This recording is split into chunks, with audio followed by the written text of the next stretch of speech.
All right, good morning, everyone. How we doing? Chilly morning.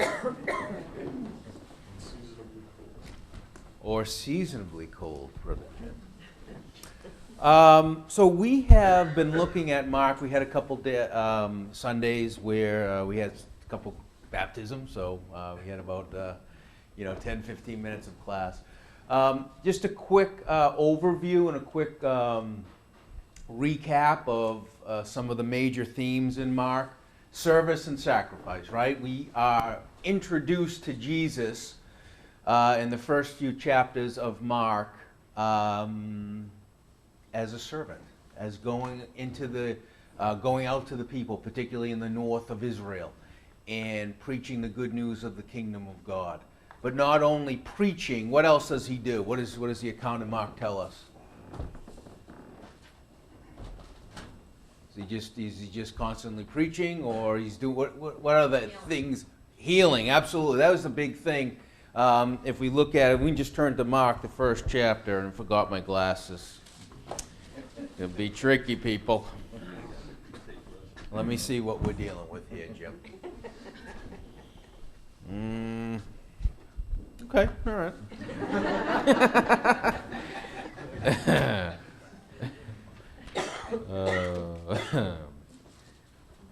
Yeah, he's in the, let's see, verse 32 of the first chapter of Mark. And at even, when the sun did set, they brought unto him all that were diseased, and them that were possessed with devils.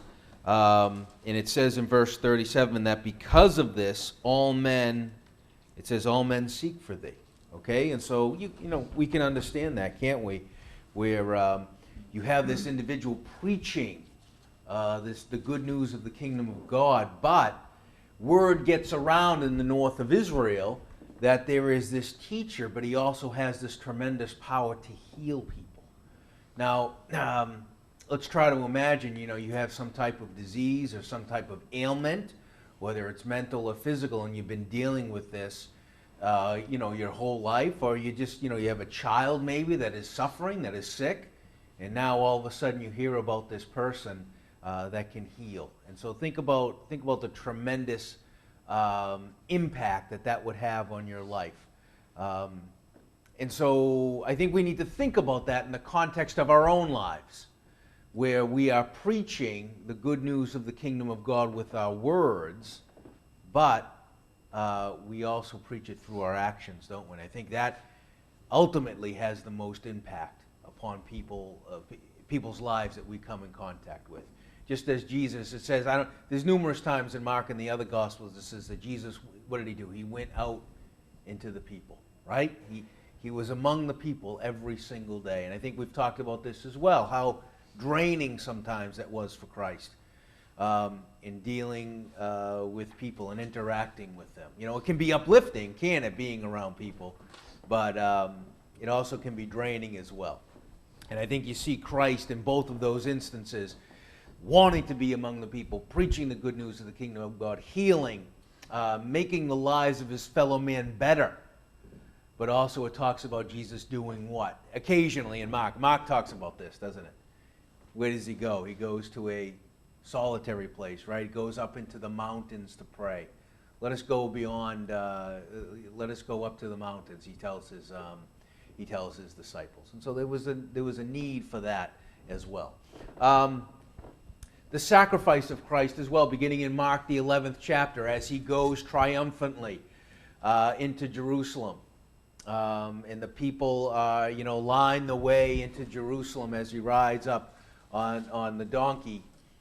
And they're singing, sing Hosanna, he's the king, as he makes his way up into the Temple Mount.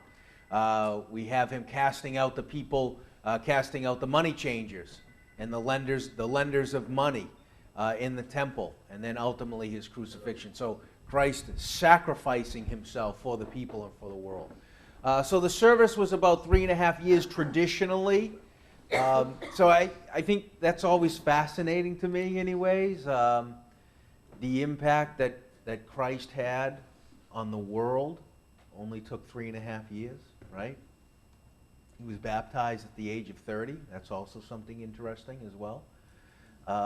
We don't have the amount. We don't have anything recorded for. Brother Jim talked about Jesus' time in the temple, right? At 12 years old, talking to the doctors of the law, having these high-level discussions with, with the learned doctors. They had years and years of, back and forth with each other, arguing about certain things. And then the account of the Gospels is silent, really from age 20 to 30, when he goes and he sees his cousin John the Baptist baptizing. So it's also interesting as well. The location of the service part of Christ is actually up in the northern area of Israel. The Sea of Galilee, that area. And that makes sense because where did Jesus grow up? Where was his hometown? Nazareth, that's right, which is up in the north of Israel, right? Okay? Feeding you softballs here, people.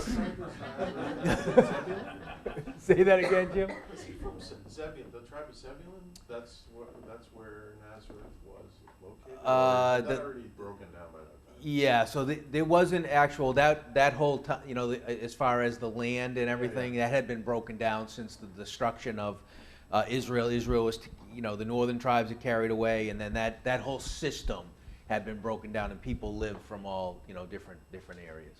But yeah, in the north. But Zebulun, I believe that was the area given to Zebulun, yes. And then, the sacrificial part of it, you see Jesus, particularly in Mark, starting up in the north. And also, here's another interesting thing, too, that in Mark, and Luke talks about this as well, that Jesus just didn't confine himself to the area of the north and northern Israel. He actually went into other countries as well. He did some preaching up in Syria, the Syrian area, what is modern-day Syria as well. And we know that he had interactions with the Syrians in that area. Who else was in the area of in the north as well, who the Jews had no real dealings with? That's right, Jim. Yeah, the Samaritans, right? So, there's a lot of different people kind of, a hodgepodge, I guess, from Israel society where he is interacting with these people. The date of all this is, around circa AD 29 to 33, okay? So you're talking about a very short period of time where Jesus is going to be active in his preaching.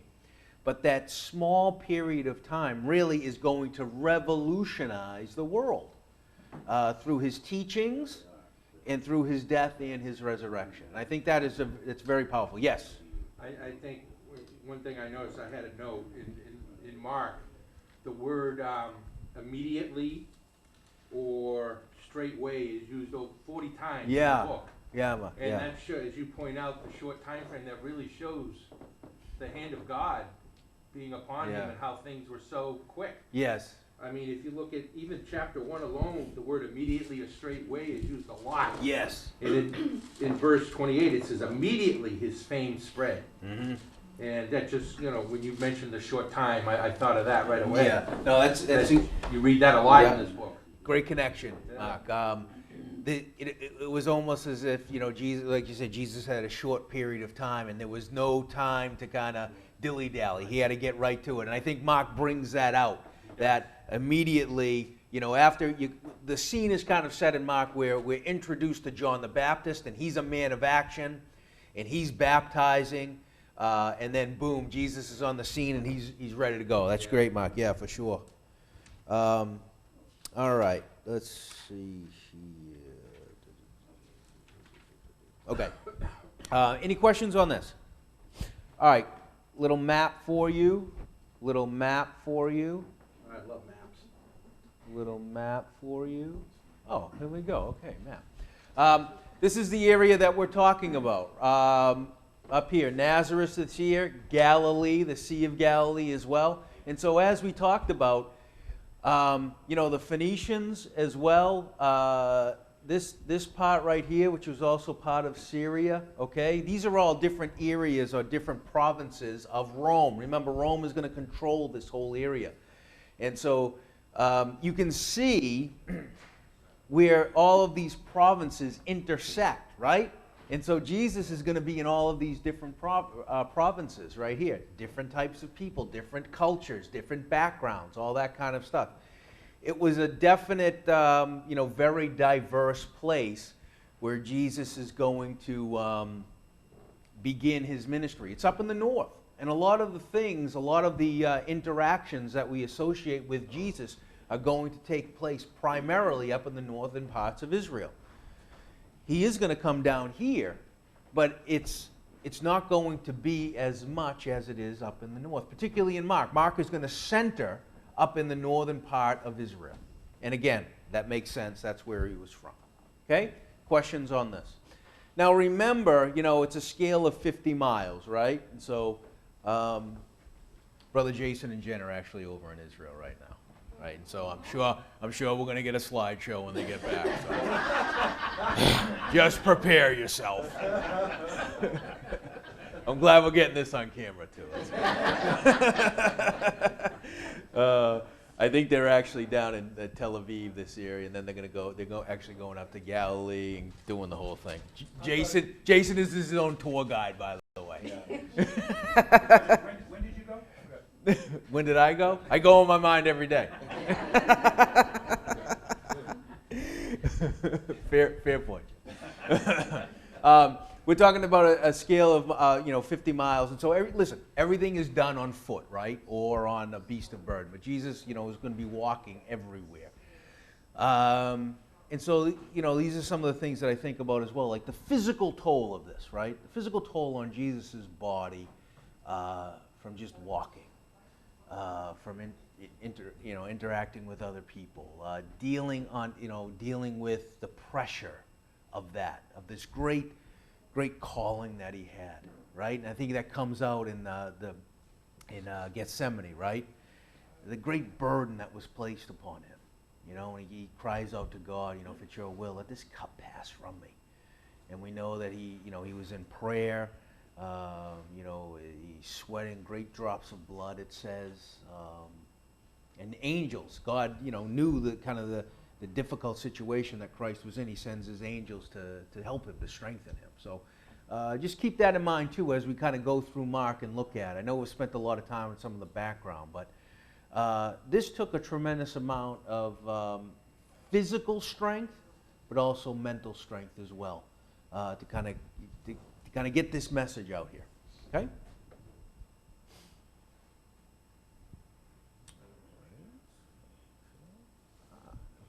All right, so Jesus the sacrificial servant. And we have the presentation of Jesus as the sacrificial student. We're not going to look at servant. We're not going to look at all of these, but this is a very general outline, right? The ministry of John. That's really how we are introduced to the kind of these whole events, right? In Mark chapter 1, the beginning of the gospel of Jesus Christ, the Son of God. So straight away we are told exactly who we're dealing with, right?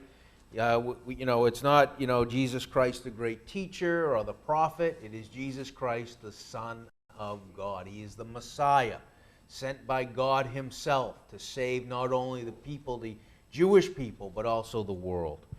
As it is written in the prophets. So we have a connection now back to the Old Testament, right? Straight away, we have a connection back. And it is, behold, I send my messenger before my face. And we talked about this. So John the Baptist first is making that connection to the Old Testament. And, he's one, the voice of one crying in the wilderness, prepare ye the way of the Lord, make his paths straight. Now was the time. All of the crookedness that was going on, all of the religious turmoil that was going on in Israel at the time, all of the dubious rituals that had been set up by the scribes and Pharisees. It was now time to rectify that situation. And John the Baptist was the first. He was sent before the Son of God to make these paths straight. And Jesus is going to build on that. We have a few instances in the Gospel of John the Baptist and Jesus, interacting with each other. But again, this is something I think about. What was that relationship like? Did they have a relationship growing up? Did they talk? I'm sure they did. Did they talk about these things? Did they strengthen each other? We know that John the Baptist is going to send some of his disciples to Jesus when he was in prison, right? And what was the question? Does anyone remember the question that John the Baptist is going to have his disciples ask Jesus?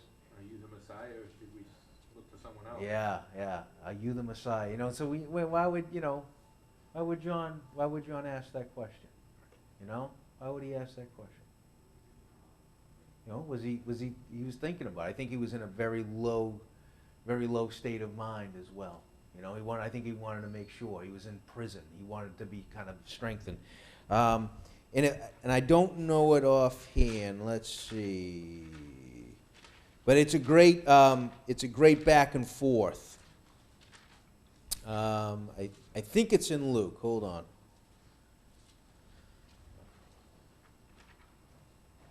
Might be in Matthew. If someone could find it, that'd be great. What's the back and forth? Yeah, just a back and forth. John is in prison, and he sends his disciples to Jesus to ask him, you know, are you the Messiah? Do we look for another? Yeah, I got it. Okay, so Matthew 11.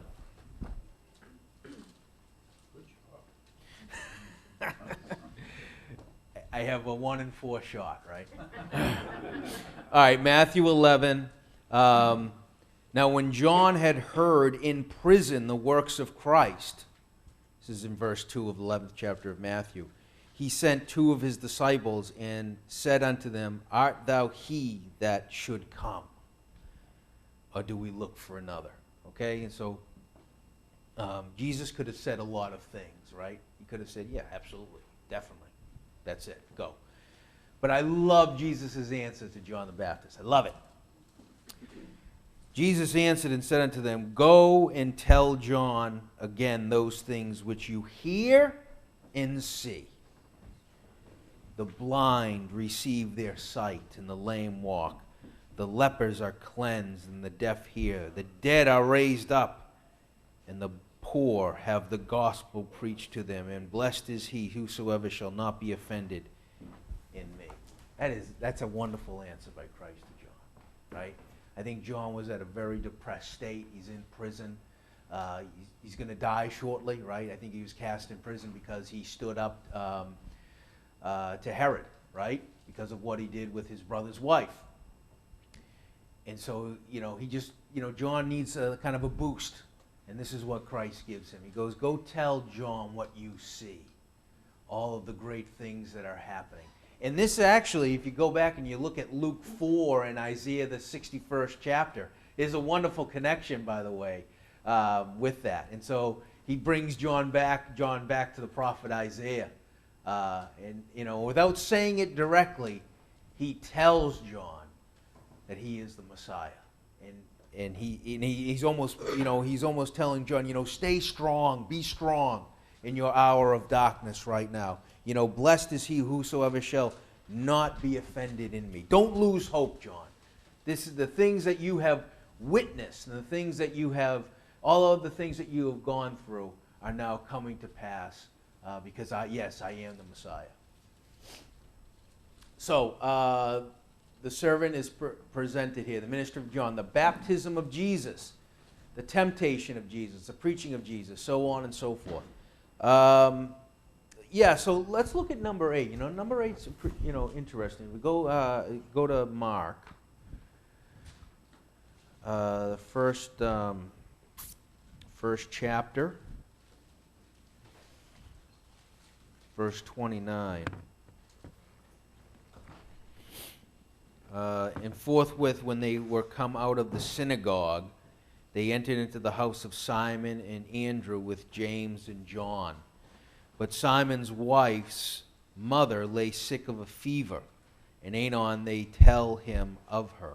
And he came and took her by the hand and lifted her up, and immediately the fever left her, and she ministered unto them.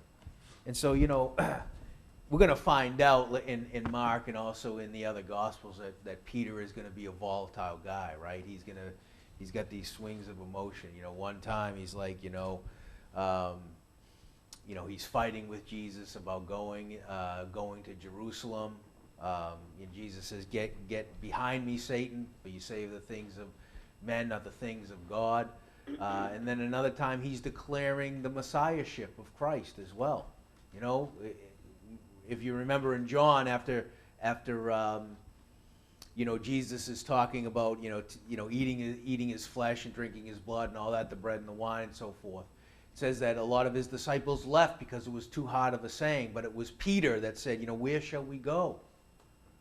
You have the words of eternal life. And so, Peter's a great character. But anyways, what kind of, I guess the question is, what kind of impact did that have on Peter? It obviously had a tremendous impact upon Peter to see his mother-in-law, who was, most likely close to death because of the fever.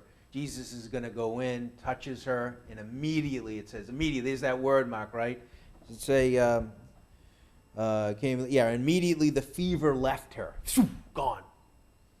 And not only did, it wasn't like, the mother-in-law is now, hey, I feel good, can I have a glass of water. It says that she got up, and what did she do to Jesus? It says that she, cooked, right? Ministered. It's like, hey, this is the only way I can show love and affection to you for saving my life. Here, have this nice meal.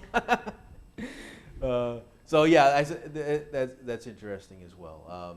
Healing throughout Galilee. We talked about this in verse 32. In verse 34, right? And all the city was gathered together at the door, so they're all coming to Peter's house. And he healed many that were sick of diverse diseases and cast out many devils and suffered not the devils to speak because they knew him. And in the morning, rising up a great while before day, he went out and departed into solitary place and there prayed. Right? And so I think we're going to see this pattern repeated, brothers and sisters, in Mark as well, where we have the gospel being preached. Jesus goes to a particular town or an area up in northern Israel. The people hear of him. He's going to preach through parables.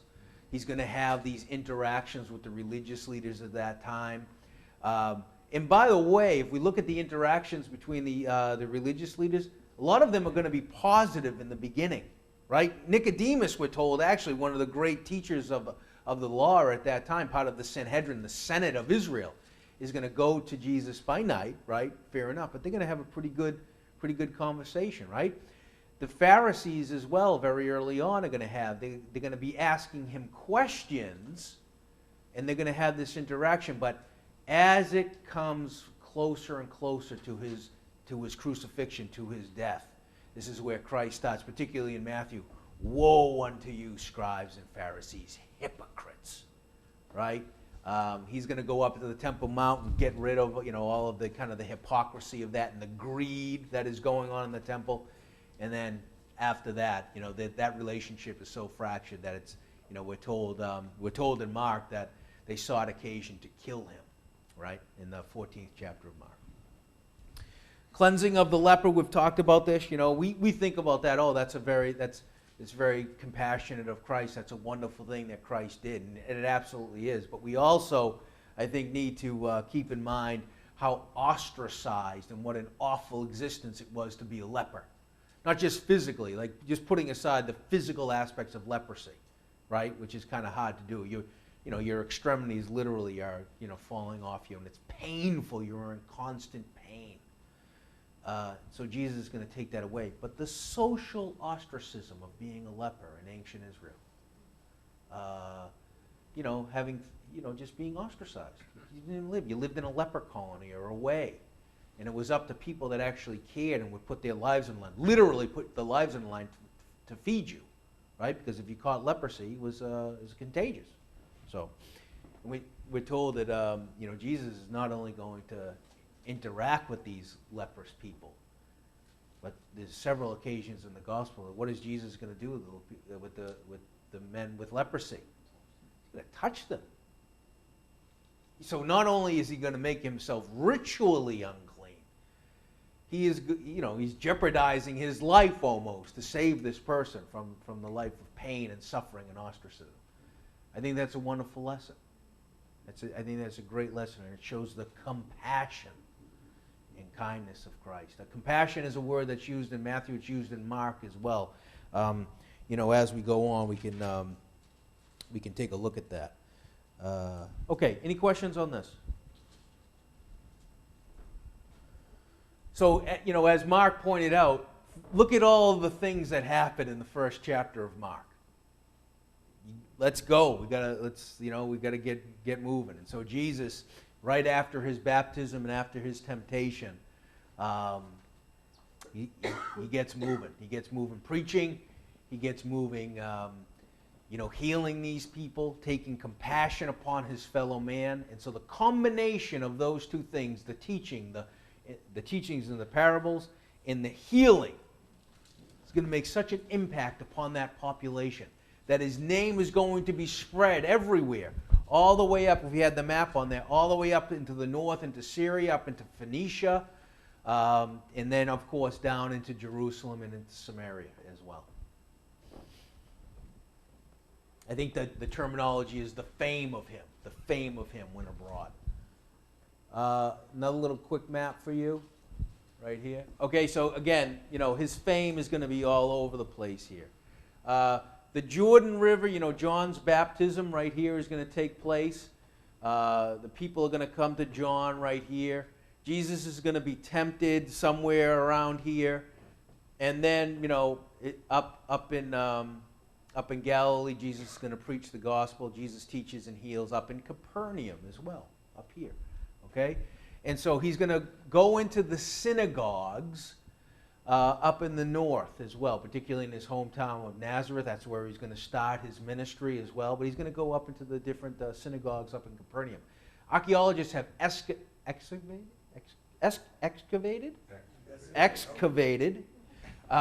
certain sites from this time period, and they have found synagogues up in Capernaum dated from this time period. So, obviously, if there is if there is a Jewish population with means, they will build a synagogue. It's one of the first things that they did. Okay? All right, we talked about this, right? The Old Testament, I think we did, right? I'm pretty sure we went through this. The Old Testament citations in the book of Mark. And so here they are right here. We looked at some of these. John the Baptist quoting from Malachi and Isaiah, the use of parables, empty ritualism, fifth commandment, hardness of your heart, so on and so forth. Male and female, and then the fifth through the ninth commandments as well. All right, let's just take a look very quickly at the temptation of Jesus and some connections back to Genesis chapter 3 without getting into all of them. But lust of the flesh, lust of the eye, and pride of life, taken from John 2, verse 16, right? You have the first Adam, he saw the tree that was good for food, okay? He gave into his lust, gave into the temptation.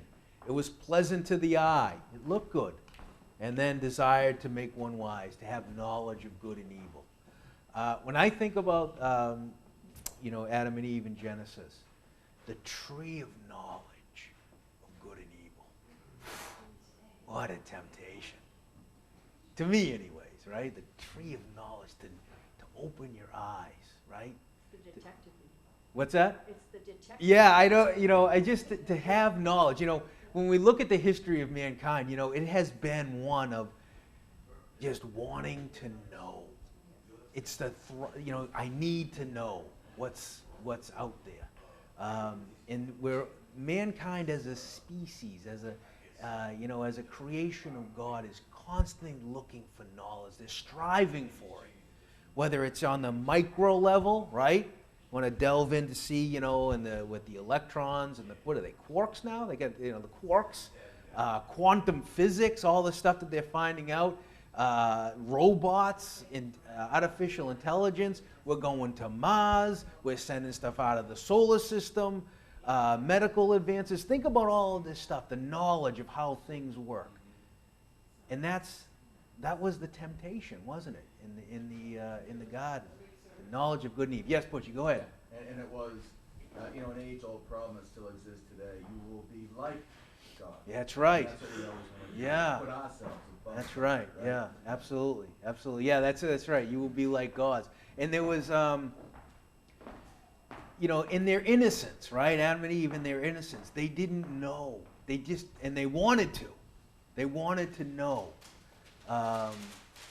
not just about God and everything, just about, everything around them. And it's like knowledge builds on itself, doesn't it? You're always building on knowledge, and it's never ending. And I think Solomon talks about that in Ecclesiastes. Much study is a weariness of the flesh, he says. There's no end to the amount of books that people can write. And that's true. That's true. And so, in comparison to the first Adam, we have the second Adam, right? And Paul talks about this as well. Command, the tree was good for food. Command these stones to become bread. This is the temptation, right? He's gone without food for 40 days, right? The devil shows him all the kingdoms of men, right? Think about that temptation, right? And we get a glimpse of it, by the way, brothers and sisters, in the garden when he is betrayed. And Peter wants to, protect him, pulls out a sword, right? Cuts off the servant of the high priest's ear. And, Jesus says, I can call down 12 legions of angels right now if I wanted to, right? 70,000 legions, boom. But he's going to control that. And then desire to make one wise, the pride of life. Throw yourself down from here. God is not going to allow his only son to destroy himself, right? That was the temptation as well.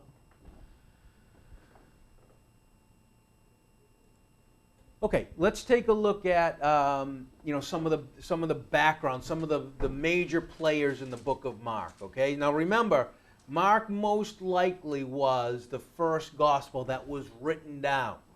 Okay, now we need to make this distinction, though, brothers and sisters, that just because something is written down, that is not the beginning of the story.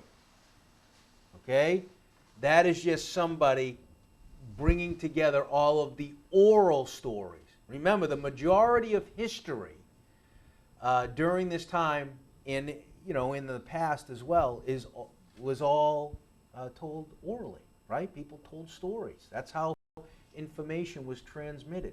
Think about let's just look at this. Think about your family histories, okay? The majority of our family histories, even now, okay, 2018, with all the technology that we have, the majority of our family histories, it's all written down. It's all told through stories, right? Sister Rachel has probably heard the same stories over and over again. Jesse has probably heard the same stories over and over again. When the Denines get together, we tell the same stories, okay? And it's a way of keeping the cohesion of our history, but also passing that history on to the next generation. And this is how it was done. So think about that. Even now, with our family histories, we don't write it down. Brother Jim got in a fight with his dad again, right? That's some. No end of the book. There will be no end to the books. That's great.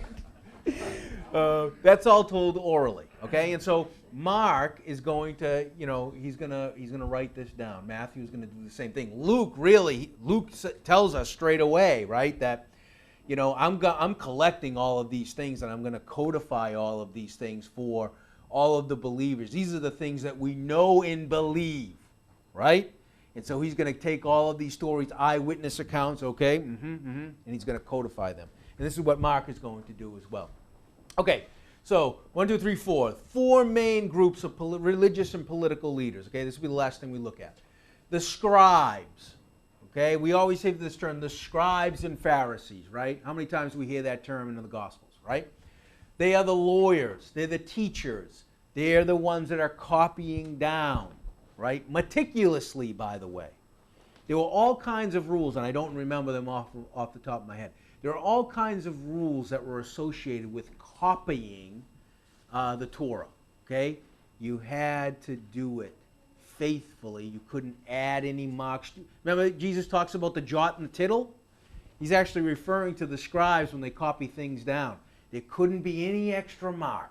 And if you made any extra mark, that whole piece, gone. They also, and this is one of the reasons why that we don't have very old copies of the Torah, is that once a Torah got too old, right? Does anyone know what they did with it? Burned it. Not close. This is good. They buried it. They buried it. Okay, and they got the new one. So, anyways, they were part of the Pharisees sect, the sect of the Pharisees. The Pharisees are going to be the leading religious leaders. They're going to control the temple. They're going to control kind of the rituals of the law, how things are conducted on a national level. Very strict. And the Pharisees are actually going to come out of the exile. Okay, they're going to kind of grow in power after the exile during the time of the Maccabees as well, when the Maccabees come and cleanse the temple. The story of Hanukkah, right, is actually going on right now. They're going to come out of that. It's kind of, they're going to push away all of the influences from other cultures, particularly the Greek culture, and they're going to be focusing on their own culture and their religious identity. And the fact of the matter is, we look at the Pharisees as negative, and there certainly are negative points of the Pharisees. But you can make the argument that had not the Pharisees been around and their concern about keeping the law and keeping the traditions of the law, that Judaism may have been, just crushed by the influence of the Greeks and other peoples during this time, the Greeks and the Romans. And so they were very concerned about keeping that tradition. So I think there's a lesson there as well. But the problem that Jesus pointed out was the utter hypocrisy of it. All of these man-made rituals that they forced the people to follow. The Sadducees, think about the Sadducees as kind of, they were the upper crust, right? The upper classes. The Sadducees were part of the Senate. The Sanhedrin was the Senate of Israel, controlled the priesthood, law of Moses only, first 5 books of the Bible, denied the resurrection and denied the idea of spirits. And Paul's going to use that, right? The Pharisees believed in the resurrection, the Sadducees did not. And then the Herodians, and we can look at this in next class. The Herodians, they're going to be a Jewish party that is going to be loyal to Herod. They're going to be loyal to, the king. And they're opposed to the Pharisees. The Pharisees hate the Herodians, by the way. The Herodians are also going to be, in the eyes of the Pharisees, going to be very lax, right? They're going to allow the Greek influence, right, into their worship and into their lives, that type of thing. And so there's going to be friction between all of these different sects, right? And so into this mix, it's already volatile, right? The religious life in Israel is already volatile. In steps Jesus, right? In the steps the Son of God, right? And so this is kind of the tension that we see in the Gospels between all of these different peoples. Questions, comments? Yes, Jim. I was going to say that they all fought amongst each other, and he steps and basically calls them all that. That's right. Which unites them, actually. Yeah, right. Well, yeah, it's interesting because the Pharisees and the Herodians are actually going to work together, right? The enemy of my enemy is my friend, to get rid of this guy.